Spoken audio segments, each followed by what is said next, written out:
Sure, as always. Appreciate you guys' interest in coming out today. You know, when I look and think about this past week, the game against Virginia, you know, three things come to mind for me. The first was responding. You know, I talked about whether we would respond or react to what took place a couple of weeks ago. I thought our team did a tremendous job of answering and responding the right way. They took it one play at a time. I mean, that was a tough, gritty win for us. And when that play was over, they let that play die and went to the next. And, you know, I've seen our team when we've faced tough parts of a game like we did in the first half of Virginia. I've seen us not necessarily play that with that mindset, and to me that's the part that jumped up to. The second thing was we built awareness of ourselves as a team. Of course, we did a lot of that during the preseason, but I thought in this recent game we found out a lot about ourselves. We found out the importance of staying in the moment, not playing to a scoreboard. I thought the week before, and including myself, as I told our team, I found myself looking at the scoreboard in the third and fourth quarter. And when you play for results, and they create anxiety. And I thought our team did a really, really good job building on staying in the moment through that Virginia game and played a major, major role. You know, we got a lot of new players that traveled for the first time, and I like the way that they responded. Traveling, it was a late game, a late night game, which we haven't had a bunch of those, a primetime game. And, you know, I really like the way our team finished that game. And then the last part was the growth mindset, which is all part of what Maryland football is all about. We're going to make mistakes throughout the season. Having success and winning championships is not a straight, direct path. You'll have ups, downs, side movements, sometimes take steps back. But I'm really, really excited the way our team grew from week 2 to week 3. We faced a tough Virginia team that came in with a lot of momentum. Coach Elliott has his team playing really well. Going into that game, I know because of the rivalry of playing a Virginia, the importance of you can throw records out the window when you play games like that. And that was a tough win for us, and I'm really proud of our team. For Villanova, here's what I'll say. They're a veteran bunch. You look at their defense, and a bunch of graduates and seniors and guys that have been there 6 years and 5 years, and then you look at their quarterback. The quarterback is the guy that makes their offense go. They have a really extensive RPO package, quarterback run package, the zone read stuff, and the guy's been there 6 years. He's been a 3-year starter. He's the guy that makes them go. I mean, he's a competitive guy. He kind of's got some traits that, you know, you see toughness, you see competitiveness. So what I'll say is I don't expect Villanova to come in here as an FCS team and be big-eyed about playing Maryland, because they've got a pretty good team themselves and very well coached. But like I always say, every week is not going to be about Villanova. It's going to be about the Terps. It's going to be about our standard and us taking pride in the way we prepare and the way we do things Monday through Friday. And, you know, those things won't change for us. It's going to be about a bunch of players growing this week, continuing to improve with every practice. And I really like our team and how they've been able to do that. You know, lastly, a couple things this weekend. We got family weekend and we got our mental health awareness games, which for me, really important things, because family weekend on campus, our students who've been great supporters of us, now they get a chance to show off their new home to their parents as they come visit. And we're excited to have these important people here for our game this weekend. And then also our annual mental health awareness game, which, you know, we'll wear decals. I know this year our theme as an athletic department is movement, and Dr. Christy Hall and Christopher Williams, who work with our team, are putting together a lot of things this week to bring awareness to something that's really important to myself and my family. Our coaches all got certified in mental health training this summer, which was a big deal for me. It helps us better identify our student athletes that may be going through some mental health issues, and I'm happy to keep shining the light on something that's really, really important to myself and my family. So our game captains this week, Caden Prather, Tajay Johnson, and Quayshawn Fuller. And with that, I'll open up to any questions. Mike, you mentioned growth. As far as Ty is concerned, what have been the biggest areas of growth for him on the field as well as mentally in a preparation standpoint? I would say his confidence, Gene. I've always said, Ty Felton was a talented player. He got overlooked recruiting-wise because of the injury his senior year. Prior to that, he was a guy that was a national recruit, and we got lucky to get him because of the injury and because of our loyalty to him. And as I've said, he had opportunities a year ago. Other people came knocking, and he decided to stay because he understands what our offensive system offers a guy like him. But the biggest area of his growth has been his confidence going into this season. I know he's worked with our sports performance people on just the mindset. We sent them away. Our strength coach, Ryan Davis, sent him and 3 of our guys away. They had a 4-day break in summer workouts where they went down to Pensacola to the Exos workout facility, training facility, and they got to see some pros. And I know he spent time with a veteran pro that he came back a different guy, taking care of his body. His confidence is through the roof. He's playing and practicing at a high level. Can't say enough good things about Ty, and the season he's having thus far is a byproduct of the work he put in. Hey, Coach. Used to get water up here, Dustin. I don't get water anymore. Alana, you grab me a water, please. Thanks. Hey, Coach. For Ty has been a part of it, but you guys have been one of the best offenses in the Big Ten, and your tenure at generating explosive plays. I wanted to ask, from a fan and from our perspective, You I a guess. fan? Come on, are you a fan? Yeah, really. That it's easy to say, oh, you need big plays. Like, big plays have to happen on offense. But what is the recipes for big plays? Are there, run and pass game are different? Are you calling certain plays specifically designed to draw up big plays? What goes into generating those explosives? Big-time players. I mean, Ty caught a hitch for 5 yards a couple weeks ago and went 80. It's nothing exotic about diagramming a hitch. So big plays are made by big-time players.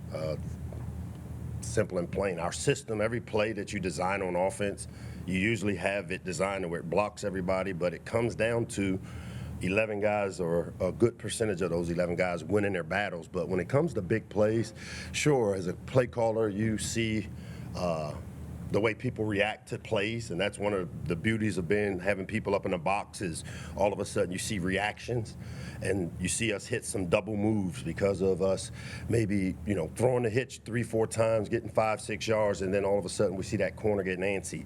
Those things set up big plays, but to be quite honest, you recruit big-time players, and the way we do it on our offensive system is we try to give our best players as many touches as they can, understanding that within those touches, big plays are happening. Ty's a high-touch guy in our system. He's a guy that's trying to get 10 to 15 touches a game, 3 touchdowns, a lot of yardage, and those things just happen when you get your best players the ball and involved. So do you and the offensive coaching staff really emphasize those plays, or is there like a certain amount that you're looking to hit on per game? We have goals, and I'm not going to share them with you. Yeah. Afternoon, Mike. What's up? 4 takeaways last Saturday against Virginia, and this is the rule, not the exception, the last couple of years. What are some of the seeds to the success for your defense being able to get those takeaways? I thought this past weekend, even in the loss, we had 3 takeaways, which is where, very few teams lose. Like I show a stat every Monday with our team, the winning ledger of the Big Ten teams, of teams on the plus side of the takeaway ratio and play teams on the opposite. After yesterday's, I think it was 25-2. People on the plus side of the takeaway ratio in our conference, up through the first 3 games, teams are 25-2 just being on the plus side. And so, to me, on the defensive side for us, we've made a big emphasis on the importance, just like we talked about big plays with Sam, the importance of takeaways on defense. And it starts with, if you come watch us today, you'll see every Tuesday, Wednesday, we do a turnover circuit where we invest the time with our starters.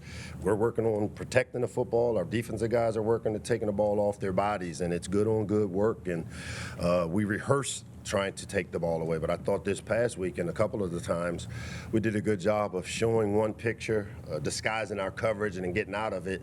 And a couple of times we got some pressure on the quarterback where he had to make some errant throws. And Dante, who's Big Ten Player of the Week on defense, was Johnny on the spot for us for one of them. And 3 games into the season, your thoughts on Billy's progress, his growth, back-to-back Billy starts the at kid is quarterback? playing really clean, good football, man. I mean, when I talk about the mind of a coach and the skill of a player, a play happened in a game that just kind of stamped his passport that he's made that taking that next step. We had the last touchdown run he had. We were in a formation.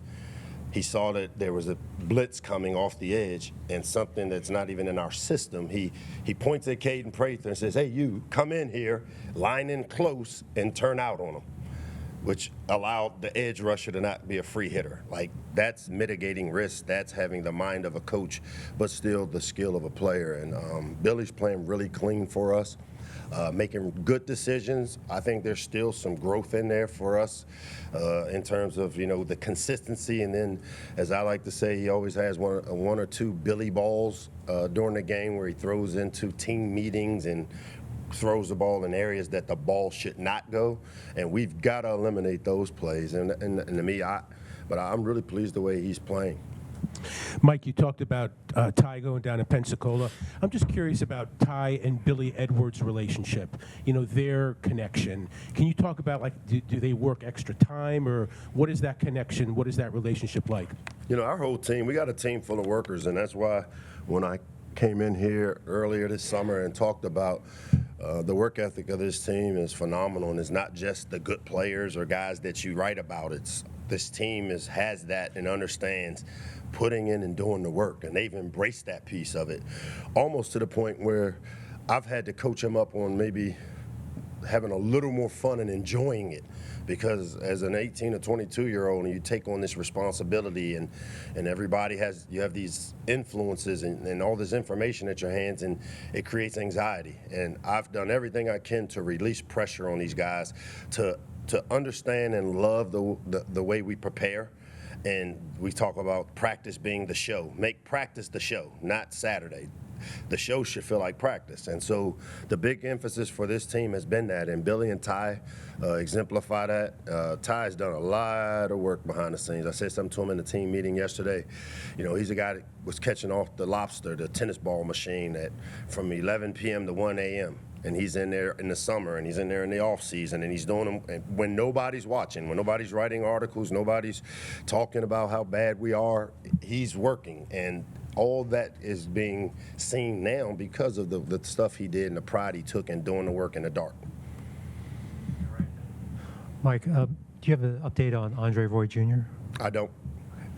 If he's unavailable, how does that impact what you guys do on offensive line in terms of The next running guy game? has to come up. The next guy up mentality. Whenever we've had injuries, it's the next man up, and we'll turn to whoever our third tackle has been, rotate some guys through. I expect Dre to be available, but I have not had an update just yet. He was out there yesterday walking around, but it'll be next man up, as we've always done when we've dealt with injuries. Hey, Coach. Matt, what up? We've seen Nolan Ray. He's had an increase in carries in each of the last 3 games. What have you seen from him that's given you the confidence for him not just be a change of pace back, but a guy that's getting a decent amount of the volume? I mean, he's one of our top playmakers in our offensive system. If you were to, as I think of things, and I know as Josh puts together his thoughts in our game plan on offense, it's always geared toward getting our best players the ball. And Nolan is one of our best players on offense. We've got a really good running back room. Kobe McDonald made some big runs this past Saturday, and has continued to kind of find a role in a niche as well. But with Nolan, he's a high-touch guy that we know if you get him enough opportunities, he's going to make a play for you, explosive play, and he did it all summer in our practices. And he's one of those guys that we got to continue to find ways to keep him involved. Hi, Coach. For the defense, held Virginia to 128 yards rushing, Michigan State the week before to 130 yards. So what have you seen from your defensive line and Quayshawn and to show that the success that they've been having so far? I mean, it starts with our front seven when it comes to the run game. That we have not made it's not been a secret that the strength of our team is that front. When you think about the Tajay Johnsons, who's played a lot of football around here, Quayshawn Fuller transfer in from Florida State the last 3 years has been really productive and has grown in our program. Tommy King-Basote is having a big year for us. Jordan Phillips. We've recruited and created the depth and size on the interior. And I haven't even mentioned guys like Neo Avery, who's starting to come on here the last couple of weeks here. You see him coming on. So the front seven, the linebackers, Ruben, Caleb Wheatland, those guys are a veteran group. When you are able to stop the run the way we've been able to do it, makes people play one-dimensional, and that's where for us on the back end we've got to just continue to develop back there to where we can hold up. And once we kind of get that thing in sync, I think we'll have the makings of a really good defense that you'll see us continue to improve as the year goes on, as we always talk about that growth mindset. Hey, Coach. Ahmed, what up? Hey, Coach. I know obviously you've talked about just the non-conference scheduling philosophy over the years, but I'm just kind of curious, just in your first year, beating Syracuse and then taking down Virginia in back-to-back years, West Virginia as well. How do you feel like you've seen the Maryland brand, kind of grow and evolve, just kind of seeing that success against some of these regional teams? That's a really good question, and I would say that based on the way we're recruiting, that our regional brand has improved. Contrary to what some may think, it's not linear. It's not going to go straight up. It's going to have peaks, valleys, steps back, setbacks, takeoffs. But if you study us, which I know you do, we've recruited well. And recruiting tends to get better as people tend to see you get better. And I think that's when you talk about growth mindset and the people that are inside Jones Hill House and the people that have intimate knowledge about our team, they understand the magnitude of what we're trying to get accomplished. Thanks very much.